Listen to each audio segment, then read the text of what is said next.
Miller, qu'on a vu évoluer un petit peu plus tôt, puisque ça fait déjà un petit moment là, que les pilotes sont en train de rouler sur ce circuit de Valence. Jack Miller qui roulera pour le team LCR Honda avec une moto Open, puisque le LCR pourra rouler et une Factory et une Open cette saison.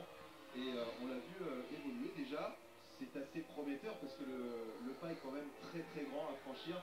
Il est quand même quelques secondes derrière les meilleurs, mais ça va pas être évident du tout. Oui, il a fait pas mal de tours, il a déjà fait une cinquantaine de tours, mais comme on le disait tout à l'heure pour Alex, alors que là on reste à la maman des frères Marquez. Comme je disais tout à l'heure pour Alex, Jack Miller, Alex Marquez, Jack Miller lui est pour le moment à 4 secondes, du Mercono en 35-1.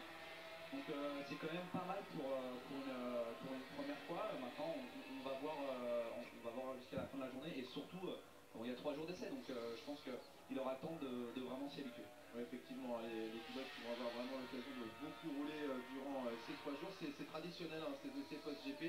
Après la toute dernière manche du championnat, eh bien, on reste sur le circuit Ricardo Tormo de Valence pour effectuer ces essais. Donc il n'y a pas l'ensemble des pilotes qui roulent, même s'ils sont pratiquement tous sortis aujourd'hui. Encore quelques-uns, on va y revenir, qui ne sont pas sortis. On a parlé donc de la plus grosse marche qui va être effectuée. C'est vraiment pour Jack Miller qui est le seul à passer du Moto 3 à la Moto GP. Il y a des pilotes qui viennent d'autres catégories aussi, qui viennent notamment du Superbike. Il y a 3 pilotes qui nous viennent du SBK avec la bonne nouvelle aussi pour ce MotoGP 2015, c'est Loris Baz qui nous vient du Superbike mondial et qui va rouler cette année dans la catégorie Rennes. Oui, c'est vrai que ça va faire un Français de plus avec Mike Demiglio. On est vraiment très content que Loris Bass puisse rouler en MotoGP l'année prochaine. Il le mérite beaucoup.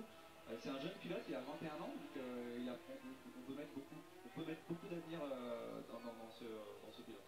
Oui, effectivement, donc il roulera Loris Baz pour le team Forward Racing avec une Yamaha Open. Il sera aux côtés d'un pilote expérimenté, Stéphane Bradl, qui, on le rappelle, a été champion du monde en Moto 2, c'était en 2011. Et il roulait l'année dernière, Stéphane Bradl, pour LCR Honda. Donc là aussi, un autre changement. Alors qu'on continue de voir évoluer